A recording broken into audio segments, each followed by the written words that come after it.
Hello students, I am Dhaval. In my previous lecture, I had discussed about Unit 1 first poem, that is Dust of Snow by Robert Frost.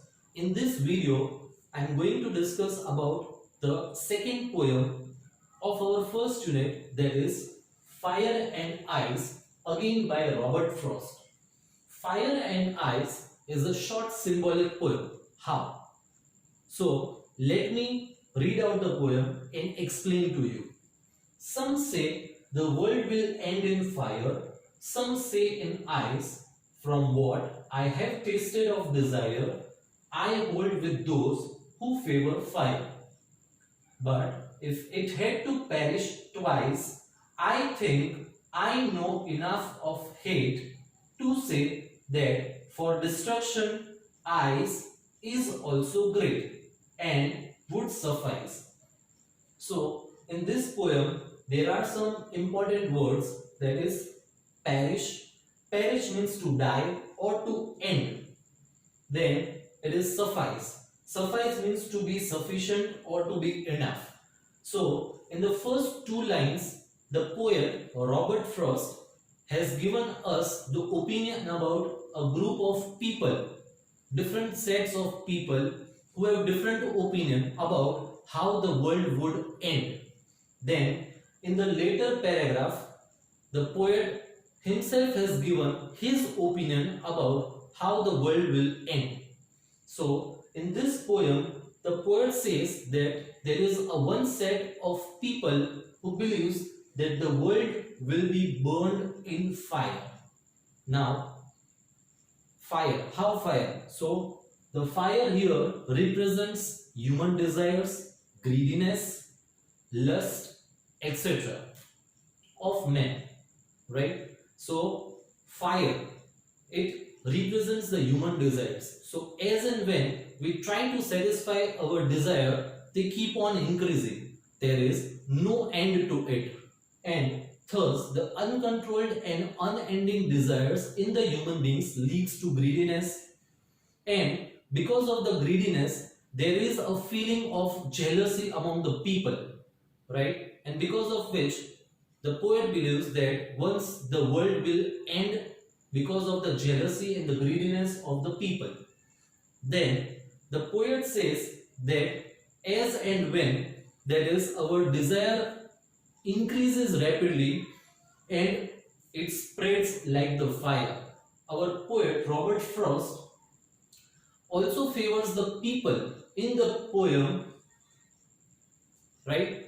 He favors the people who says that the world will end by fire, because in my opinion, I think that Robert Frost himself has seen that how the World War took place because of the greediness, because of the desire of the countries to increase their power or to become more powerful.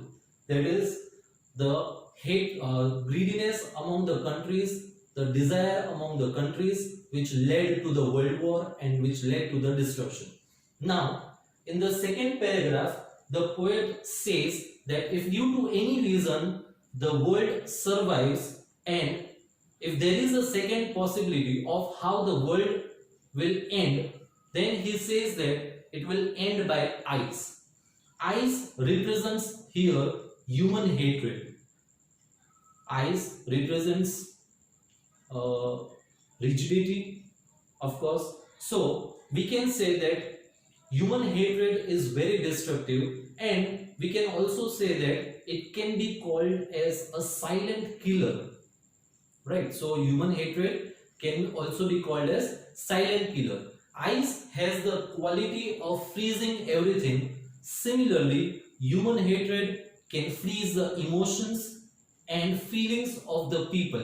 The person who has hatred towards the other people, his feelings and emotions get freezed away, and he or she becomes inconsistent or indifferent towards the feelings of the other people, right? So in the similar way, the ice, as it has the quality of freezing away, we can say that if the people around the world their feelings and emotions get freezed away, and if they start hating the other people of the world is for sure going to end, right? So I'll give you one example. Many a time when I teach in the class, I give this example that some students, when a teacher scolds him or her, they develop a feeling of hatred towards the teacher, and then that hatred turns so much negative that they try to hurt the teacher in some or the other way, which is very destructive or which is not good at all. Okay, now I'll explain you the rhyming scheme of this poem. This poem has 9 different lines which we can divide into 3 parts each, right? First line says, some say the world will end in fire. So here fire, desire, fire, right? We can give it the name A. Then here it is ice, twice, ice, suffice. So here we have written B, and the third is hate and great. Okay, so first 3 lines, that is 1, 2 and 3. So it is A, B, A. Here it is. Then the second is A, B, C. That is A, B, C. And the third is B, C, B. This is the rhyming scheme of the poem. At last, I would like to conclude the poem by saying that in this poem, the poet says that if the people around the world start limiting their desires and hatred, limiting their desires or hatred means if the desires of the people are limited, if they're restricted, if there is a limitation on it, and if the people starts loving others, if they stop hating the people, then our world itself will become a heaven.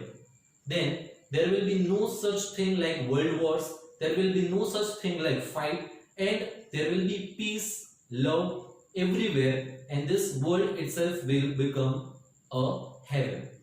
Thank you so much for watching my video, and if you have any queries, please comment in the comment box given below. Thank you.